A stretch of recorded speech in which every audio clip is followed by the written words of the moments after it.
and I have not had the opportunity to get much outdoors for the past 2 years, and that is a serious problem for me because I'm a field person, and I really enjoy the discovery of geology in the field. But nonetheless, it's a pleasure to be here and talk to you about some research that I've been engaged in now for about 20 years, sort of off and on.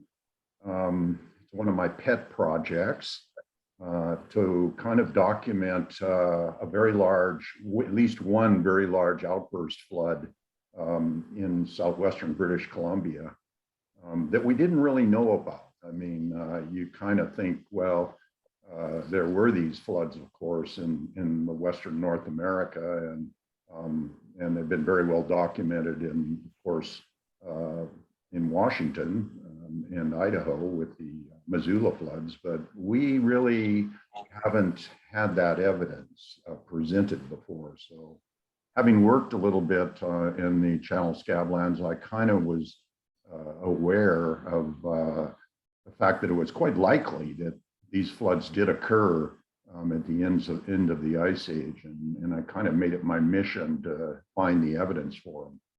And that was only really made possible by lidar.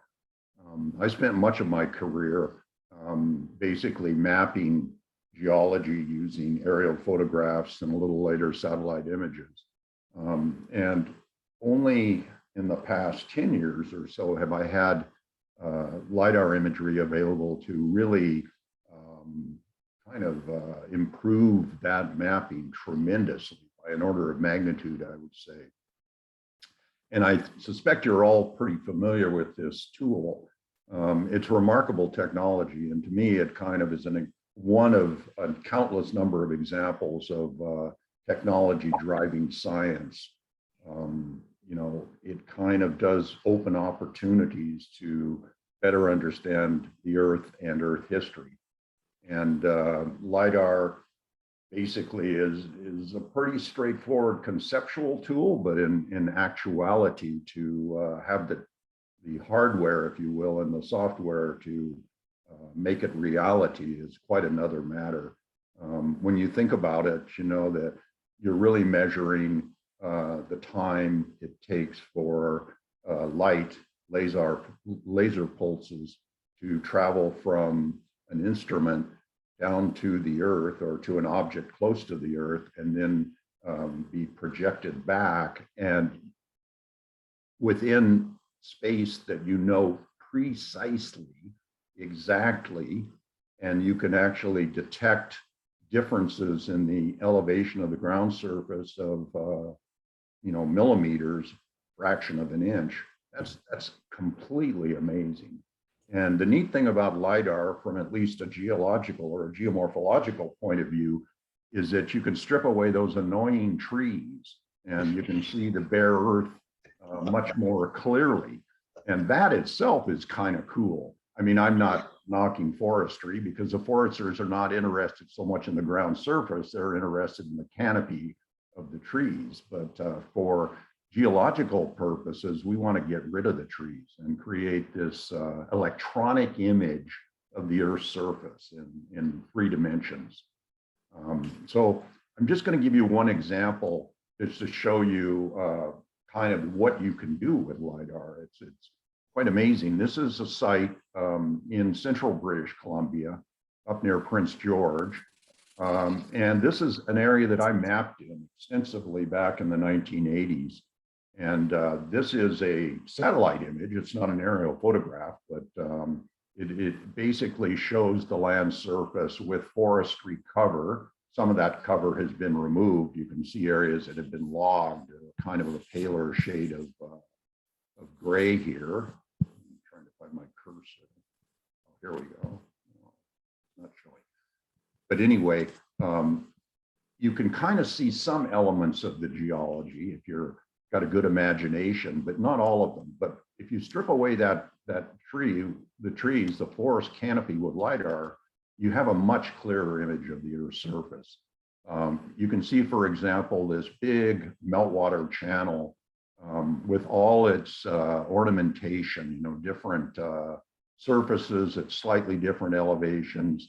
The actual modern day drainage is just off to the right at the edge of that escarpment. Everything else is a relic ice age surface that dates to the end of the last glaciation. In the upper right, you can see that sort of corrugated ridge-like topography. Those are all eskers.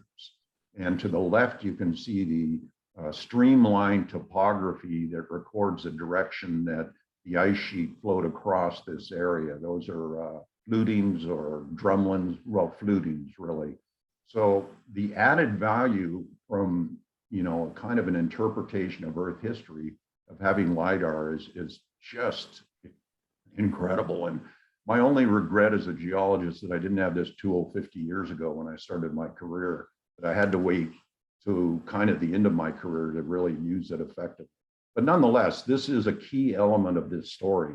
Without lidar, without having imagery of the flood path of the megaflood that I'm going to document, would not be able to develop this story. In fact, many geologists have worked along that flood path and never really appreciated the landscape for what it was. You needed lidar to do that.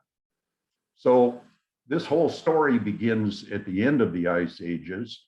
And this is a depiction of what North America looked like sort of towards the peak of the last ice age, around maybe 18,000 years ago, or a little more recent than that. And of course, we had multiple ice sheets covering North America.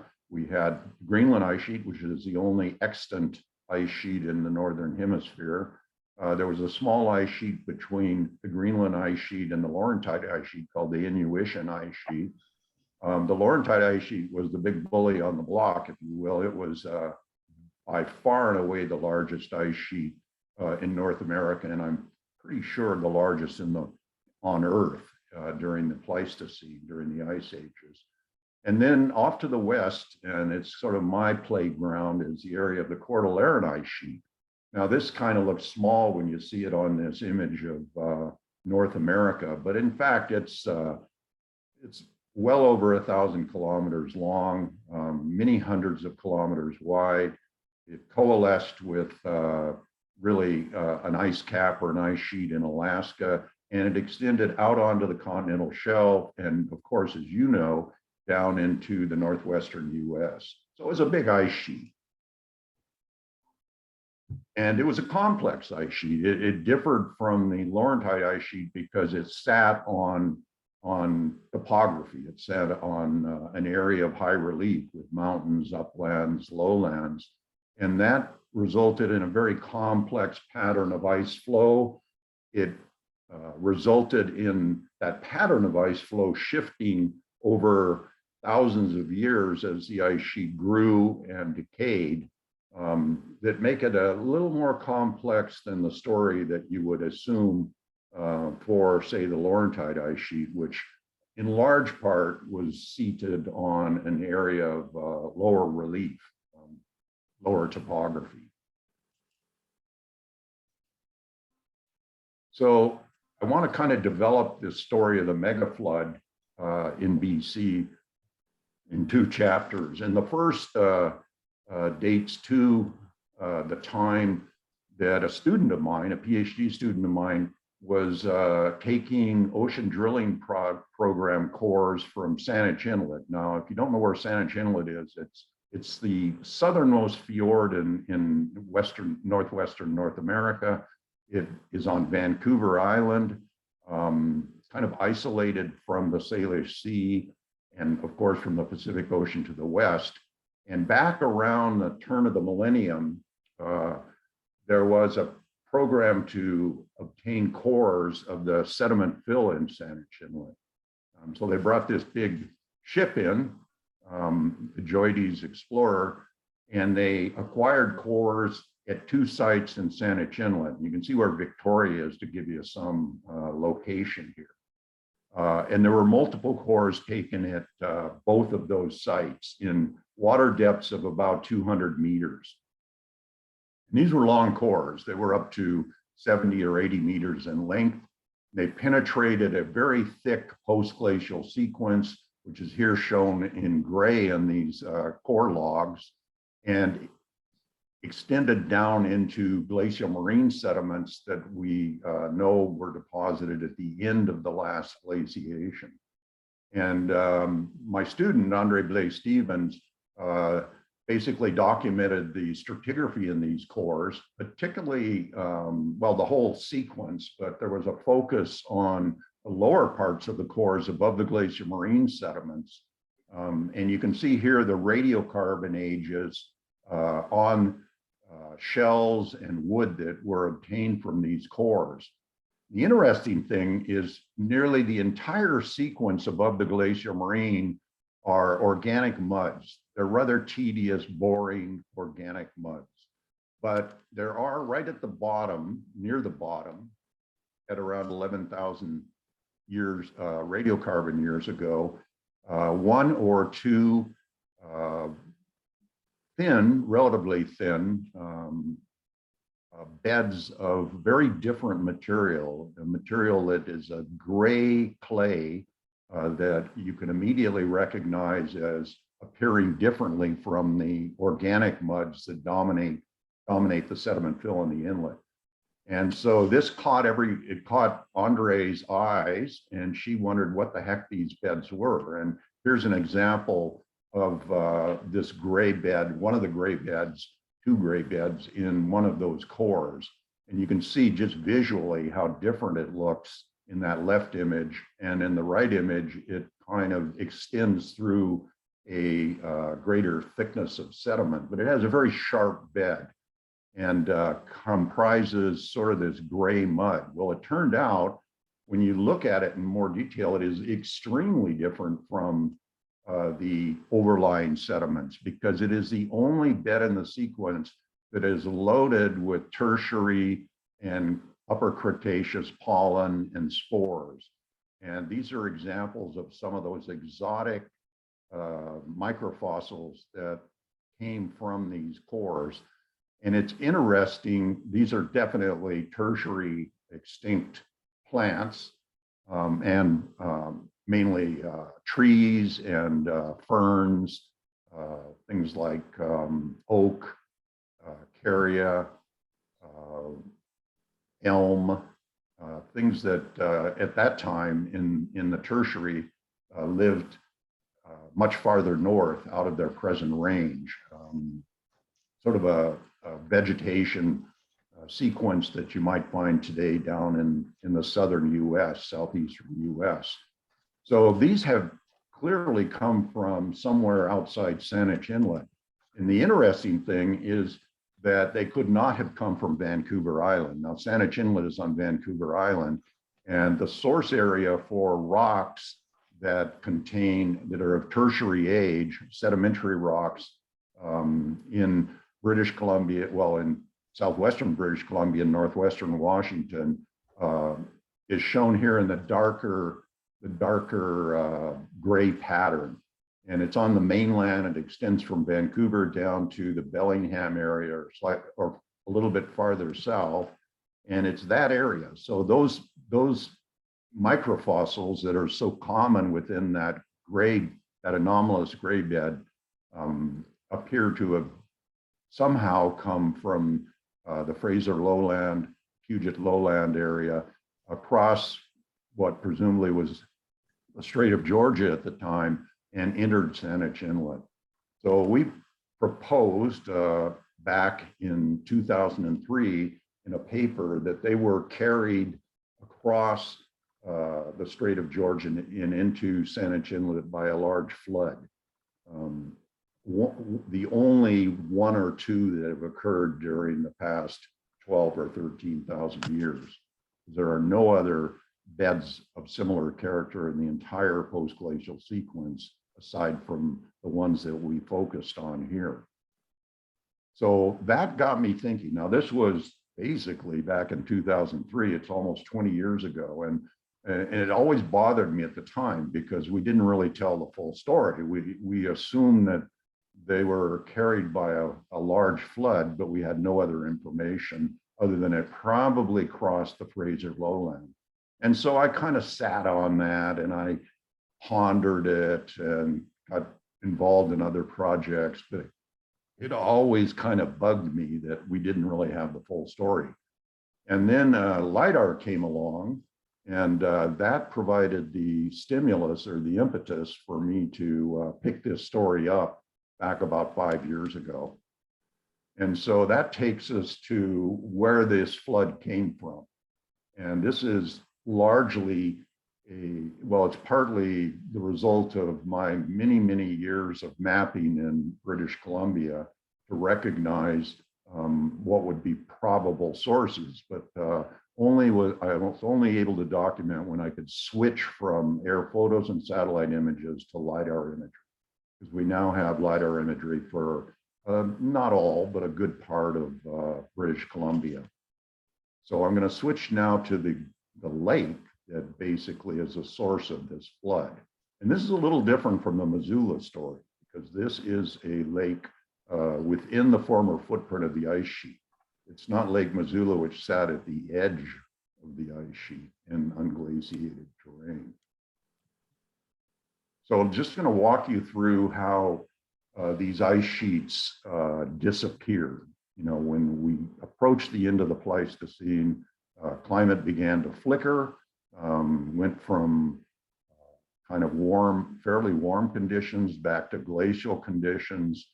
But overall, over a period of several thousand years, there was this gradual disappearance of these ice sheets. The Cordilleran ice sheet first, the Laurentide ice sheet sort of later in large part.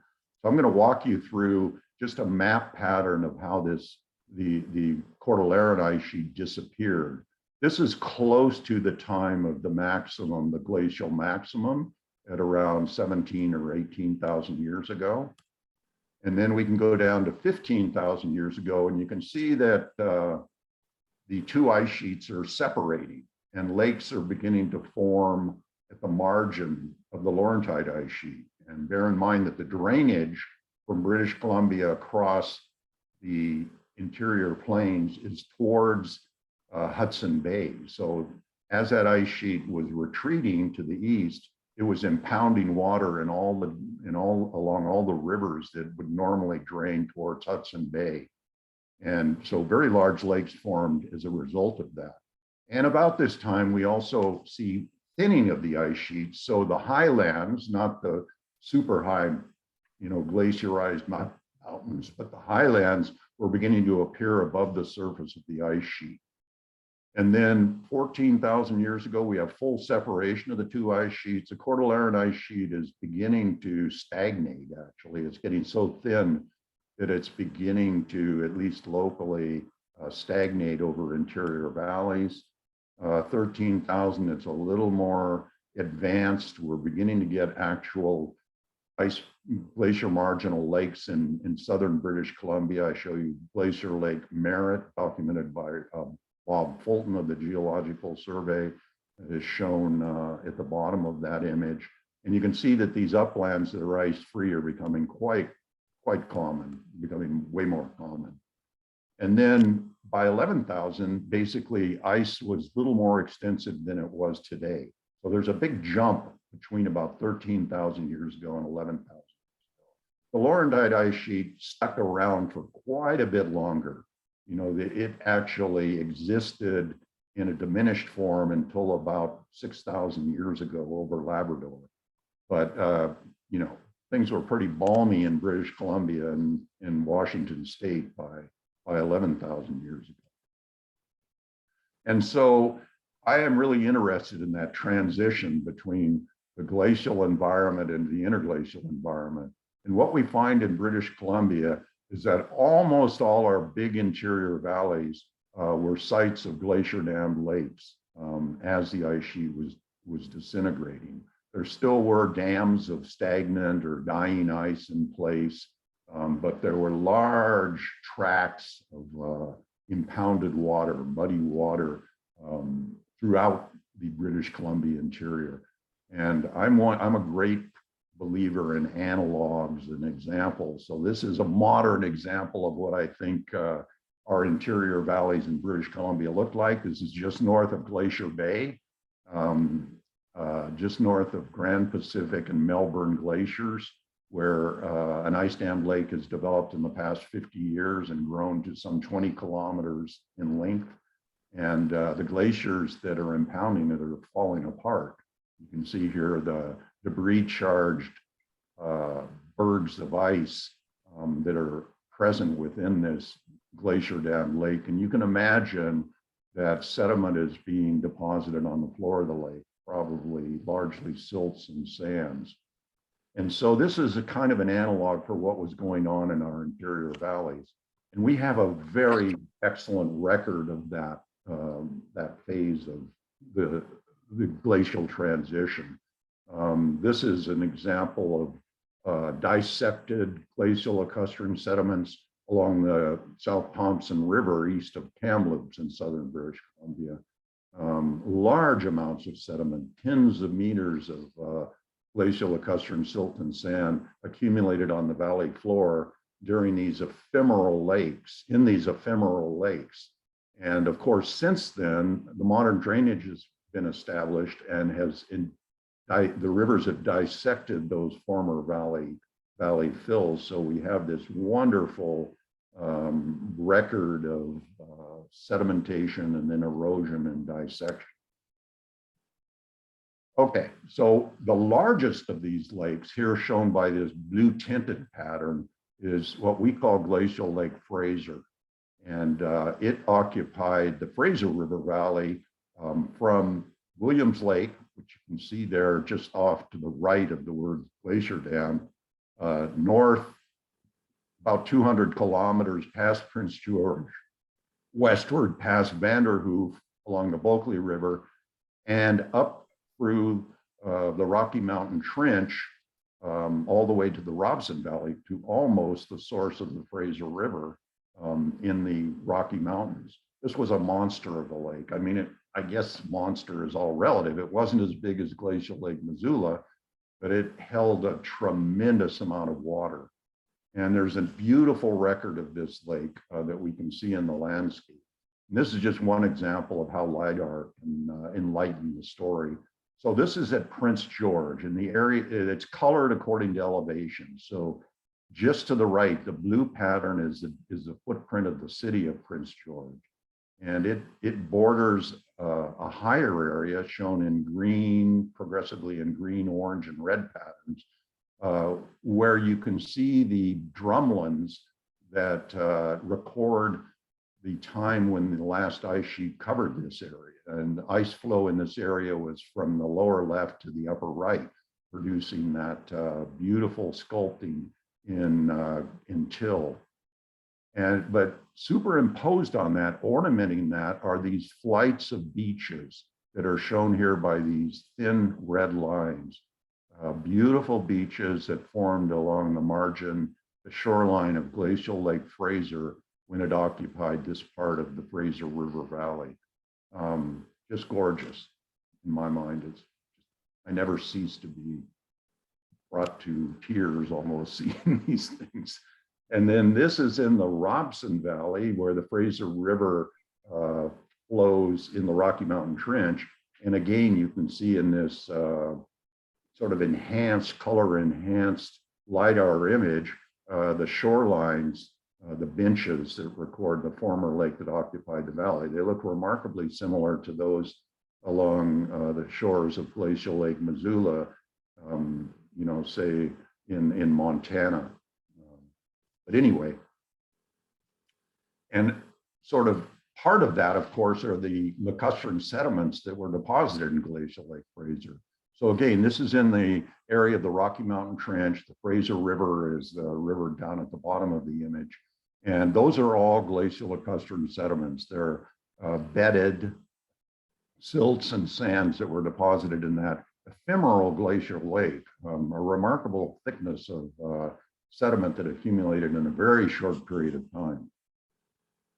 So now I'm going to take you, you know, we kind of knew about this glacier lake, and in my mind, when I began to see these lidar images, I said, well, that's kind of likely to be the source of a megaflood, because as what was impounding this lake, at least in its late stages, was a glacier dam near the town of Williams Lake, where ice that was still flowing from the coast mountains to the west, the highest mountains in British Columbia really, had crossed what was the Paleo-Fraser River, and it blocked the drainage.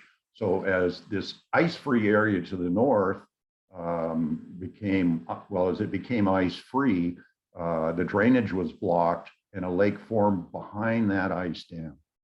And of course, eventually that ice dam retreated across the valley of the Fraser River and that lake drained.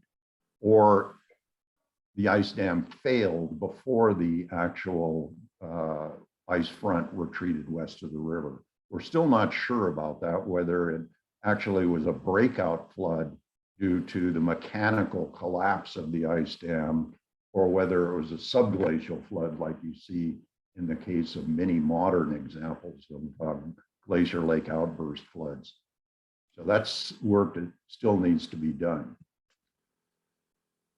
Part of that period between when we published the paper on Saanich Inlet and acquiring the lidar image was another kind of section that really bothered me. And this is along the Trans-Canada Highway in the Fraser Canyon. And you can see this as you drive north from Hope up towards Lytton and eventually on to Kamloops. And it always bothered me. I'm partly a sedimentologist. I'm a geomorphologist, but I'm also a stratigrapher and a sedimentologist. And I looked at this section and I said, why in the world are those beds dipping like that? Could that be a delta, possibly? Well, it's kind of hard to fit that into the framework because there was no glacial lake in this part of the Fraser River Valley during deglaciation. And also, if you look carefully, you'll see that in those dipping beds, the sweeping dipping beds, you can see boulders up to 1 meter or 2 across. And that was kind of weird in my mind. So I probably passed this 10 or 20 times. It's on the wrong side of the river. It's not easy to get to. So I kind of always delayed going to see it. But then lidar came along and I had to go see it, because the lidar really told me the story. And this is the same site. Section B is the section you see in the photograph. And when you look at the top, the surface, what you see is what I call a whaleback ridge. It's a bar, kind of an expansion bar. It's not flat. It's kind of slopes both upriver and downriver and off to the northwest, and kind of is truncated on the Fraser River side by river erosion. But that is the form that captures these dipping sediments below. And when I saw that lidar image, I said, that's a flood deposit. Having worked in the Lake Missoula track, the flood track from Lake Missoula, I said, that's not a normal river terrace. It can be perfectly flat. That's a flood bar. And so key here, from a geomorphological point of view, is fluvial terraces are pretty flat. They slope kind of gently downriver at the gradient of the river. They don't slope like that. They're not biconvex. And so when you see that form, that's not a normal river terrace that's been incised and left stranded by river erosion. So that's just one of the many kind of areas that we document. We ended up recording landforms and sediment sections at about 100 sites along this 200-kilometer length of the flood track from Hope on the south, north through the Fraser Canyon up to Williams Lake. And this was another example that really kind of told me that I was dealing with a flood. Because if you look at panel B off to the lower left, you can see what is clearly an outburst flood deposit. You can see these big blocks, these rip-up class of till, and they're many meters across in many cases. And they sit in this incredibly poorly sorted, chaotic gravel, which can only be a flood deposit. You know, in reality, there's no other mechanism that will do that. And at Site C, you find a haystack boulder of basalt on a flood surface. So we were able to document that that block had come several hundred meters south from an outcrop of basalt and probably rolled along the bed of you know, the flood when the floodwaters here were many, many tens of meters deeper than the surface, or they were just tens of meters deep. So this was another example, and you can see in that image in A, the streamlining that the floodwaters have.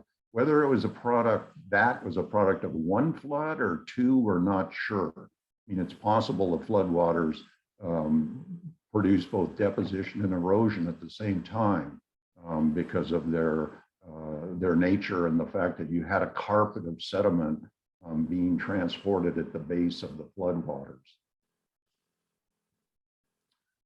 Another feature we saw, which are pretty common, you know, in the Missoula, the Channel Scablands area, are these mega ripples, or whatever you want to call them, you know, kind of sand waves.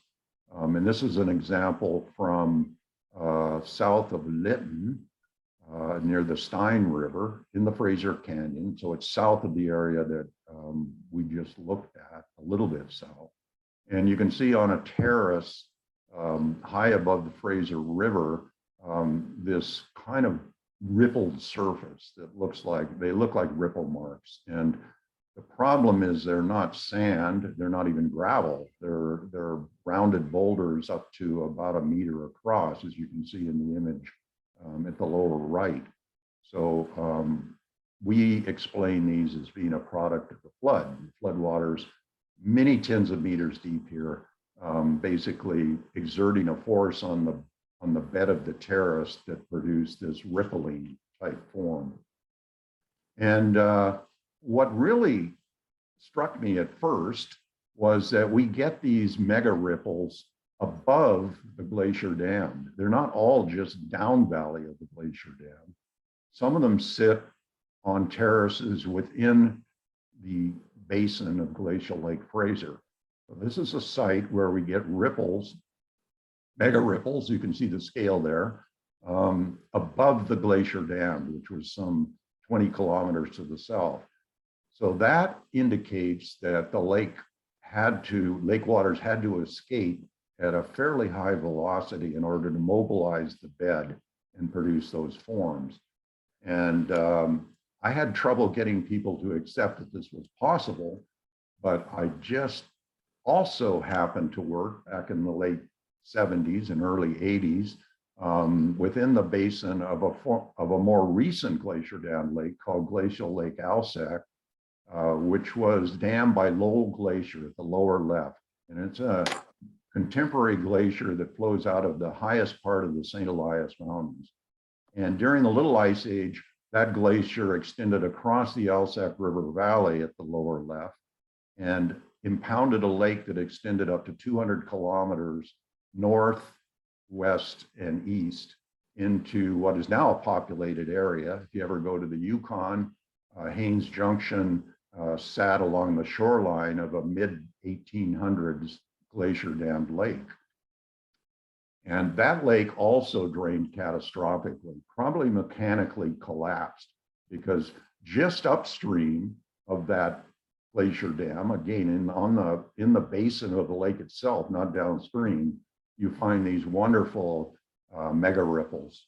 You can see them here both in section, dipping beds of the gravels that are deposited by water escaping from the lake, and the modern landforms on the lake floor. So nobody can tell me that you can't get these things within the basin of a lake that drains catastrophically, because they're there to be seen.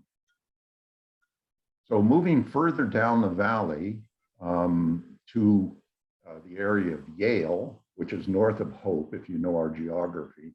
It's still in the Fraser River Canyon. It's near the southern end of the Fraser Canyon.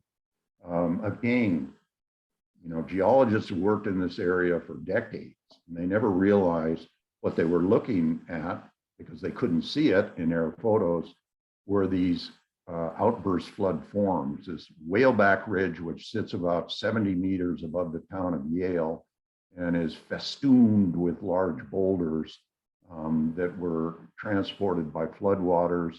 Another kind of more poorly formed flood kind of biconvex ridge on the east side of the river, and even a kettle left by a very large block of ice that somehow managed to survive a couple hundred kilometers of transport from the glacier dammed up valley.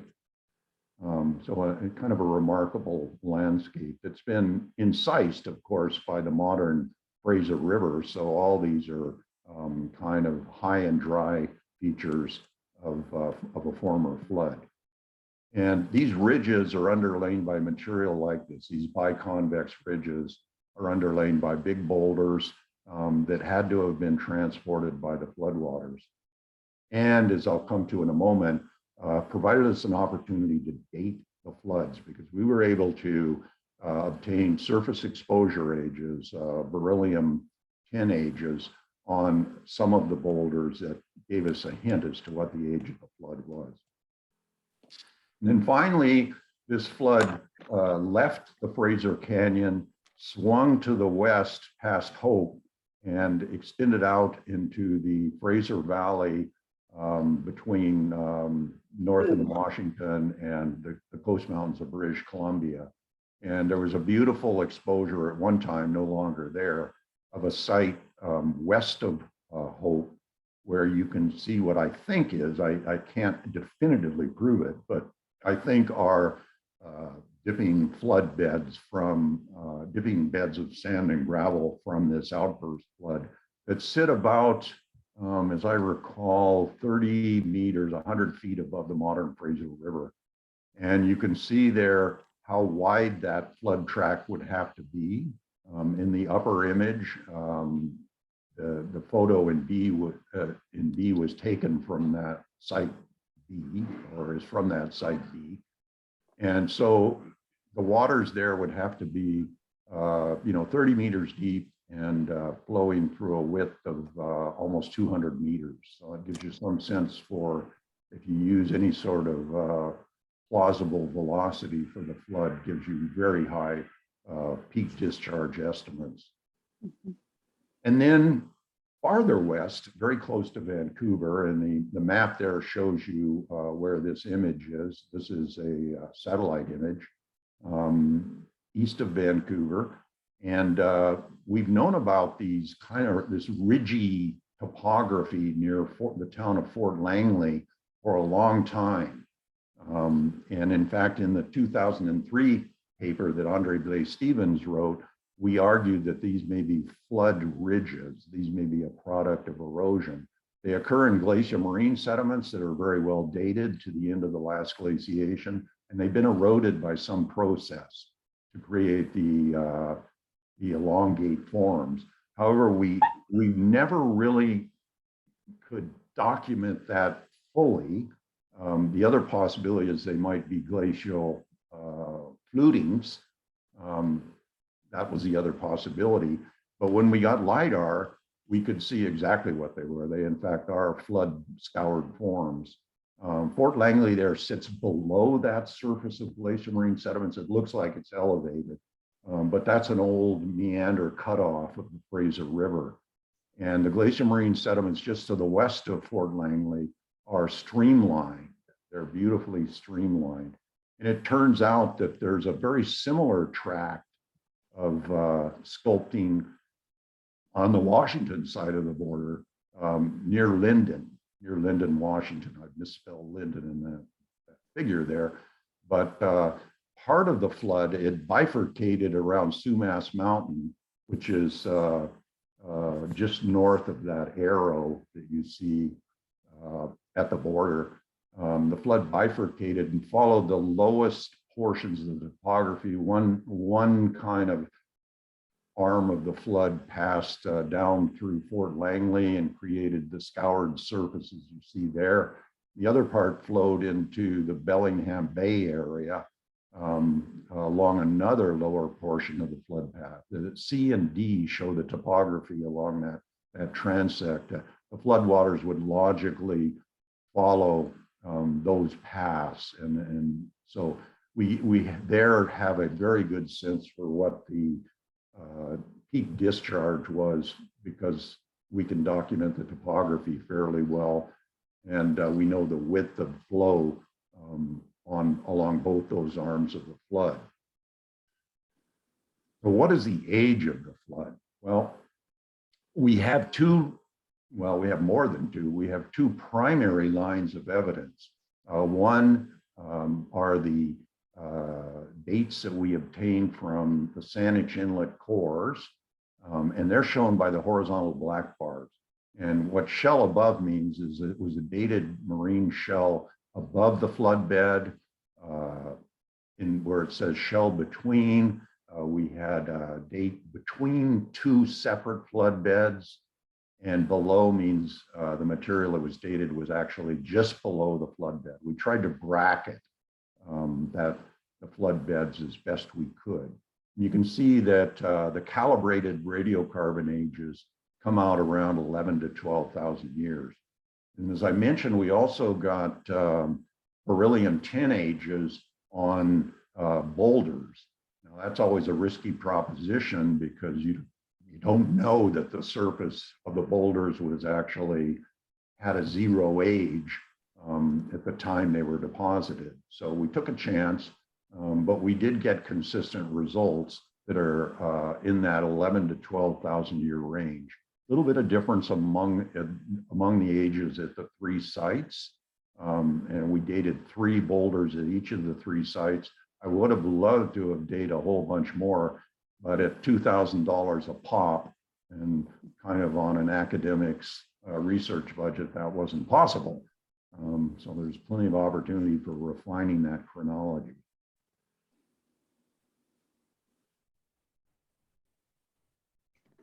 Okay, so there's also, I just add a little bit at the end here to say there are other lines of evidence. A geologist is always looking for other evidence that might bear on the age of a flood like this. So I'm taking you back to the Fort Langley flood tract here. And if you're really a careful observer, you will note that there is a little terrace within that flood tract that's been eroded by the floodwaters. It's truncated. And that terrace is not flat. That terrace actually slopes from the lower right to the upper left. It's a delta. There at one time was a gravel pit right in the center of that image. You can see a kind of a convex area of erosion, but that was a gravel pit that was operated there. And back in the 1960s and 70s, you could actually see the dipping Gilbert foresets of the delta. So what does that tell us? Well, it tells us that that delta was deposited into the sea when the land was isostatically depressed up to about 30 meters above sea level. That's the upper surface of the delta. And we know that during deglaciation, the land rebounded out of the sea. The marine limit in the Vancouver area is about 150 to 200 meters above sea level. And so this formed as the land was rebounding, actually when the land was beginning to approach, but had not yet reached present day sea level. So when did that happen?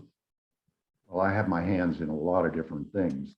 And I actually documented with my colleagues the sea level, the relative sea level history of an area near Vancouver, Lasqueti Island. And you can see here what the level of the sea was relative to the land through time. You can see that sea level dropped very, very quickly shortly after deglaciation. This was due to the rapid rebound of the land popping up. And it actually dropped below present day sea level and then began to track the pattern of global sea levels, which were controlled not by rebound, but by residual additions of glacial meltwater into the sea. But the key thing is, well, okay, if you believe in this curve, where would that delta have formed on the curve? Right there, 30 meters above sea level, about 12,000 years ago. So that provides a constraint on the maximum time of the flood, because the floodwaters cut the delta, so they have to be younger than the time that the delta formed by some amount.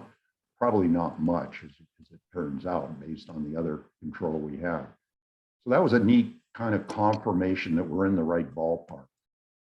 And not only that, but when we look at Jack Armstrong's official geology map of the area and look at these two features, one is that flood track. He actually mapped the flood track with that blue pattern, that sculpting that you see in the upper circle. And then at the bottom is what we refer to as the Campbell River Delta, which sits at about 35 meters above sea level. So it's slightly higher than the delta I was just talking about. And you can track that back to an ice margin, to a Sumas stayed ice margin, some tens of kilometers to the east at Alter Grove, where we have really tight control on where the ice margin was at about 11,300 radiocarbon years, or close to 12,000 calendar years ago. So again, the sea there sat at that position about 12,000 years ago and kind of confirms when the flood occurred. The flood occurred sort of after the land had largely rebounded, probably not entirely, but it happened after the land rebounded, which is consistent with the radiocarbon ages from Saanich Inlet and the surface exposure ages from the flood track. So this is something I'd like to do if I have enough years left in my life, is to see what the consequences of this flood were on the landscape around Vancouver. Because as you probably know, there's a very large delta, the Fraser River Delta, that sits south of Vancouver, on which Vancouver Airport lies. Very important infrastructure. Our ferry terminal to Victoria is situated on that delta.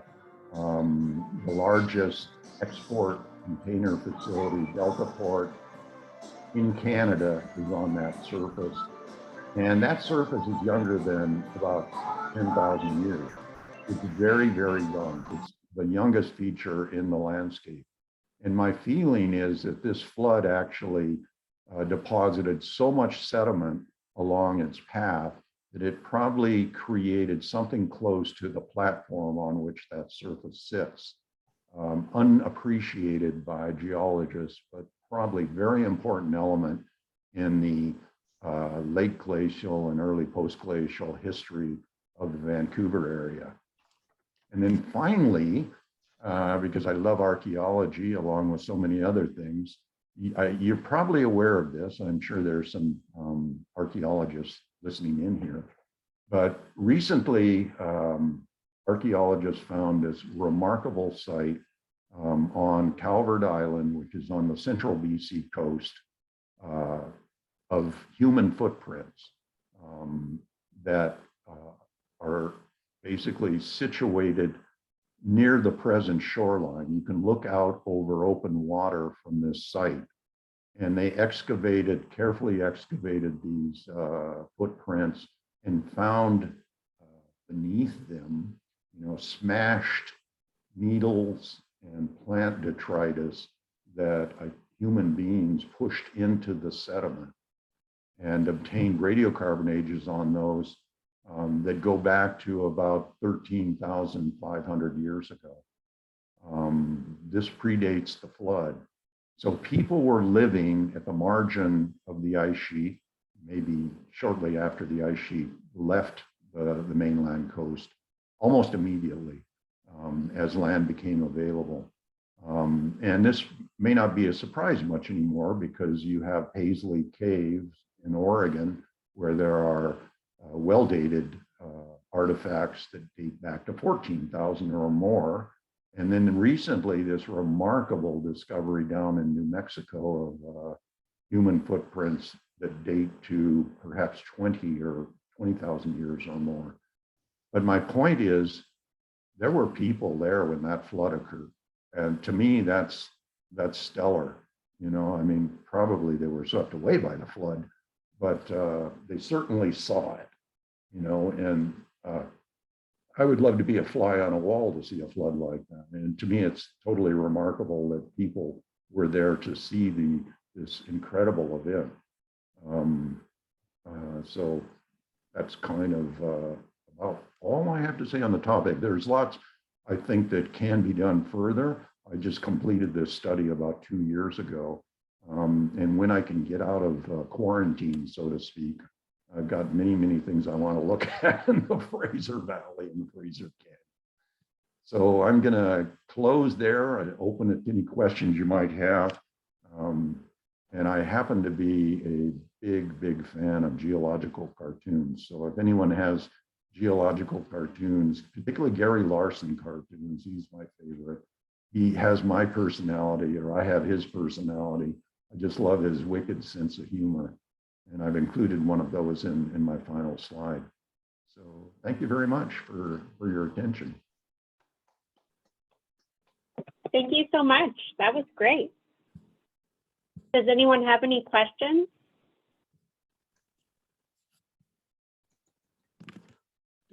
I know I'm personally very excited about the archaeology piece, just all of the developments recently. And I think there's more and more evidence indicating there definitely were people here. But, you know, I think that'll be the tricky part, finding the proof that wasn't swept away. Yeah, you know, this is an interesting debate in anthropology and archaeology as to when the Americas were settled, of course, and it goes back 100 years or more. And I think the debate is still continuing, but kind of my take is, unless there's something really seriously wrong with that paper in Nature or Science that was published recently on the New Mexico footprints, it's a pretty done deal that people were around. There was a big debate about a site in South America, you know, in southern Chile for the longest time. It escapes me right at the moment. You may know it. Monteverde. Yeah. Something Verde, yeah. And people didn't like that because, you know, there were artifacts that were dated back around 13,000 years. But Paisley Caves, I don't know if you're aware of that site. It's a fluvial lake. And there's a very nice sequence of dated artifacts that go back to 14,000 years ago. Now that's kind of, you know, at the end of the last glaciation. So it's a big difference between that and kind of the New Mexico study, which suggests 20 or 30,000. Oh, exactly. There's such a strong overlap. Yeah. In the time frame. I'm not an archaeologist, but there's kind of this mounting evidence that the Americas were settled, maybe by low numbers of people. Maybe it's a matter of visibility as much as anything, earlier than we formerly thought. And it seems to me kind of logical because Australia has now a record of people living on that island or continent back around 60,000 years ago. So why not? Americas look pretty good, you know, kind of in the interglacial before the last glaciation. Tomatoes, all kinds of good stuff. John, I have a question. Yeah. Paisley Cave, you used a phrase saying that there was a sequence of artifacts and things found. The only thing I can remember hearing about was one single coprolite. What else had been found? They found, well, it's been a while since I've read the paper, but they did find, you know, it had been pirated or however they say, you know, there'd been a lot of damage to that site before kind of archaeologists got in there to document it. There may be somebody here who knows more about it, but I did read a paper where they had a sequence, you know, low down, and they were dating, you know, human-made artifacts, actual woody and brushy material. Was that the location of sandals? Some footwear? I I don't think so. Okay. don't think it was that, but I was taking an archaeology class at University of Washington 3 Yeah. years ago from Don Grayson, and he was on the team that went to Monte Verde, and he knows the Paisley thing. He's been to Paisley. yeah. And he was talking about these things, and the only thing I ever remember hearing him talking about was the coprolite. Yeah, no, there's more. There's more there, but Okay. I have to admit it's been quite some time since I read the paper. Okay, I have to look that up. That's the fascinating find. Yeah, and the dates are in kind of sequence now. Much of the site had been destroyed by collectors, so it's a pity in a way they didn't get in there sooner than they did. But it was kind of a well-known site for decades, I think, and artifact collectors kind of mined much of the caves in that. But I have a basic Yeah, it looks like there were, oh, go ahead. I have a basic non-geologist question, and that is, how do the two floods correlate in time? okay, Our last Missoula floods compared to the Fraser floods? this would be later than all of the Missoula floods. Because fundamentally, if you believe all the floods are coming from Glacial Lake Missoula, because the dam on the Clark Fork River was at a time when the ice sheet was at its maximum extent or close to its maximum extent. And these floods occurred a couple, up to 2,000 or 3,000 years later, when the ice sheet had pretty well totally disappeared. There was still an ice cap in the coast mountains, but the Clark Fork area was totally free of ice by that time. So are we talking 11,000, 10,000? What are we looking at? This would be about 11,500. Okay. And I think, kind of probably the last Missoula flood. 14? 14. Yeah, because you get Glacier Peak ash kind of in the track, of the post-flood landscape. So if there was human contact, it would be more likely that humans may have experienced the Fraser Valley Yeah. glacier Yeah. than anything Missoula. Yeah, for sure. Okay. Then now there's kind of overlap in the ages that I just talked about from Calvert Island. Now, Calvert Island is, a couple hundred kilometers north of Vancouver. So I'm kind of cheating a bit here. There's no archaeology evidence yet for people 12,000 years ago right at Vancouver. Although We need maybe more money for research. maybe they shied away from the area to the flood. I don't know. But I have to believe that we know that one of the oldest archaeological sites in BC is from Yale in the Fraser Canyon, and there was indigenous people were basically living on salmon 10,000 years ago in the Fraser Canyon. This would have been post-flood by 1,000 years, a long time. Yeah. But, I just think they were around in the landscape well before kind of most people think they were. Cool. Thanks.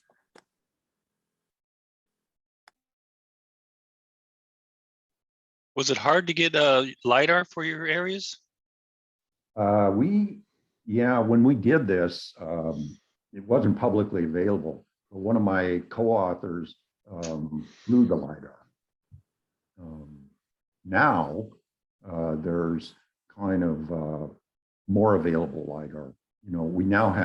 We didn't at the time have lidar for the whole Fraser Lowland, and I was quite envious because lidar extend right up to the border in the Puget Lowland through the Puget Sound LiDAR initiative. But now we have LiDAR coverage for the whole Canadian side as well. And for most of the valleys in BC, some of it is still, controlled by companies that fly LiDAR. So it's very expensive. I can't afford it. But a lot of it is acquired by forestry companies, and they're willing to make it available to kind of researchers. And I think, you know, it's an interesting development because we're not there yet, but I think now there's an archive for lidar imagery in BC that the government maintains. So I think in 5 or 10 years, we're going to have much of the province covered by lidar. It's been a long time in coming, and I'm retired now, so kind of annoying in a way, but I'm happy to take advantage of it while I'm still breathing. Have you looked at any SAR? Using No. SAR? No, Because some of the SAR it's global and it's free. that's true. That's true. You can do a lot with. It doesn't have the 1 meter resolution typically, Yeah. But they're pretty good. They're pretty good. Yeah. And you can get some subsurface Yeah. penetration with SAR that you can't get with lidar. Yeah. Yeah. We're mining that a bit too. You know, I'm not really that much of a techie guy, but I've seen DEMs produced from, you know, a lot of the satellite imagery, and they're pretty darn good. They really do allow you to see things you can't see with aerial photos. Mhm. Well, I have a slightly different kind of question. Are there any estimates on the discharge rates out of that flood? There are. I was reluctant to make them because I know the challenge is of doing that, and I know the debate over, you know, the Missoula flood discharge. There was that interesting paper I'm sure you're aware of recently that argued that, you know, the actual discharges in the last series of floods was less than people formerly thought. But we have difficult. I was a bit reluctant to do it because there aren't many places where we have good topographic control on the cross section of the flood. This is different from the Missoula landscape in that the floodwaters largely flowed down a deep, narrow valley. And, you know, it's a canyon. We call it the Fraser Canyon. And although it's largely rock controlled, so you can kind of assume that maybe a single flood or 2 floods didn't radically change that bedrock channel.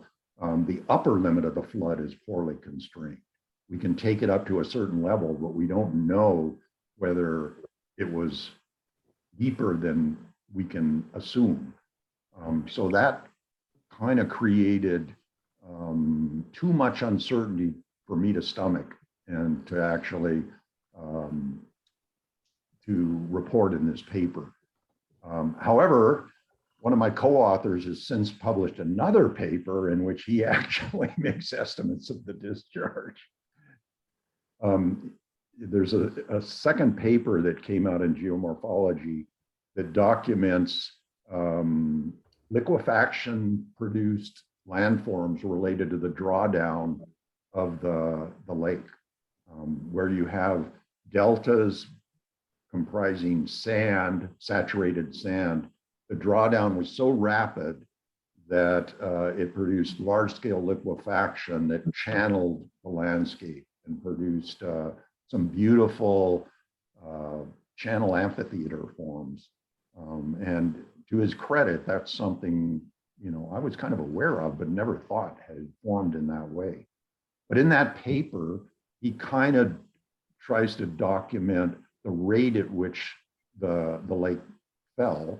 And from that, you can produce, you know, peak discharge estimates, rough back of the envelope peak discharge estimates. And I know I'm beating around the bush here because I don't remember the exact values, but I do remember they're not of the reported, they're only a fraction of what you would get from Lake Missoula, at least the reported published values, and also from the Snake River flood too, from the Bonneville flood. So this is a lesser flood. It's still a mega flood. It's amazing, but it's not quite of the scope and scale of the biggest Missoula floods. Yeah, that's what I was just trying to get an idea. Is it an order of magnitude, 3 orders of magnitude? You know? Well, the lake, as I remember, the peak volume, at least the published peak volume of Missoula, Lake Missoula was 2,500 cubic kilometers. And this lake had 500. So it had 20% of the storage capacity of Lake Missoula.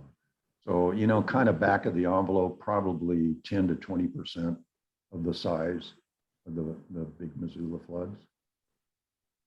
Interesting. Well, thank you. You bet, my pleasure. About how high was the lake when it burst?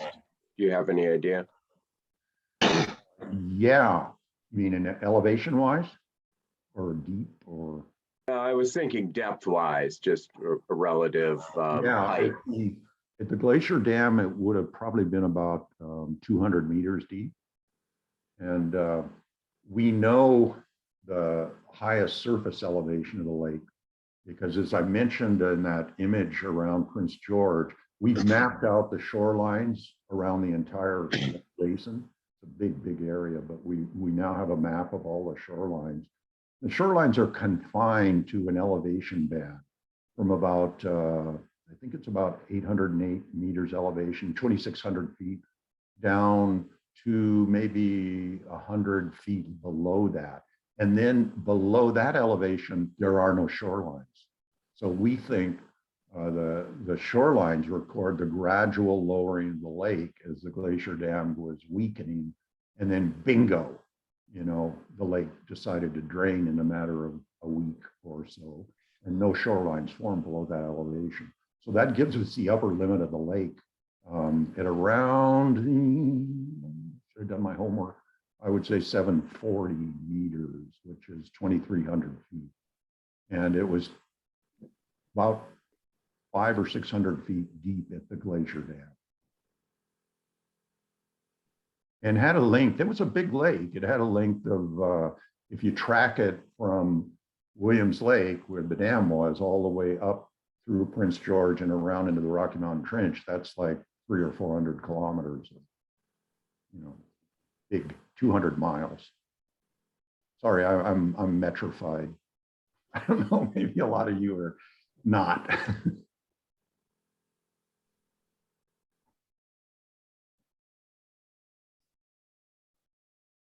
Well, John, All right, well, thank you. Okay, my pleasure. It's a pleasure to talk to you, and hope you get your field trip going again. I tell you, I'm itching to get outdoors. well, John, Definitely. thanks a lot. This is Gary Klein Connect, and I'm just saying I appreciate your helping us out. And boy, I learned a bunch. Good. Yeah, thanks. It's a pleasure. It's always a pleasure to talk to. But when I was a teenager, my parents drove through BC. Well, actually, we took a ferry to Alaska, Oh, yeah. drove back home through BC, and I recognized just about every one of those geographic things you talked about. And I never would have thought I could have used that. No, well, to tell you the truth, I never thought I could either until, like I said, the lidar was the game changer. Yeah. For me. It opened up the book. You know, and I have to say, because I had a PhD student working in the Channel Scablands, and particularly on sediments in Glacial Lake Missoula, that opened my eyes to what kind of I should be seeing. It was good grounding for ultimately kind of working on a problem in BC. So I'm quite pleased. It's really fun, beautiful. We live in a beautiful part of the world, no doubt. Boy, I guess. Yeah. Well, And I'm thank you thinking very much. including Washington too, you know, I mean, Yeah. you guys have just wonderful landscape that you can explore. You're right in the middle of it there. So thank you all very much, and take care. And All Thank right. you so much. you bet. Have a good night. Bye-bye. Bye-bye.